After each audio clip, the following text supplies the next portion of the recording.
How to connect Namecheap domain to Cloudflare. Follow the instructions. Go to cloudflare.com and log into your account or sign up if you don't have one. Click Add a site and enter your domain name, then click Continue. Choose a plan. The free plan works for most websites.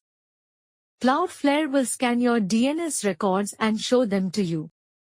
Review the DNS records and make sure everything looks correct, then click Continue. Cloudflare will give you 2 name servers to use. Open Namecheap.com and log into your account.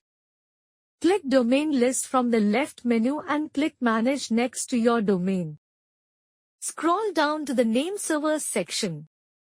Select Custom DNS from the drop-down. Enter the 2 Cloudflare name servers into the fields and click the checkmark to save. Wait for Cloudflare to detect the change and show your domain as active in your dashboard. Thank you for watching.